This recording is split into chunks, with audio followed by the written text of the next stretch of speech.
Video amatir milik Humas Polres Sukabumi dan warga terlihat petugas Satlantas Polres Sukabumi Kota tengah lakukan pengamanan dan mengatur lalu lintas di tempat terjadinya bis laju utama bernomor polisi F7599OB yang terbalik di Jalan Raya Jalur Lingkar Selatan Kota Sukabumi, Jawa Barat sekitar pukul 16 waktu Indonesia Barat. Dari data Humas Polres Sukabumi Kota menyebutkan, bus yang dikemudikan HAS melaju dari arah Cibolang menuju terminal di Jalur Lingkar Selatan Kota Sukabumi. Dengan membawa 10 penumpang, sesaat di lokasi kejadian, tiba-tiba muncul kendaraan roda 4 memutar yang hendak putar balik. Sementara pengemudi bus langsung membanting setir untuk menghindari tabrakan, lalu naik ke trotoar pembatas jalan, membuat bus oleng dan terbalik menutup ruas jalan hingga menimbulkan kemacetan panjang.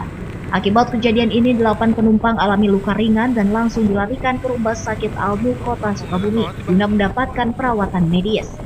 Petugas Satlantas Polres Sukabumi Kota melakukan olah tempat kejadian perkara serta pengamanan di lokasi kejadian untuk pengembangan selanjutnya.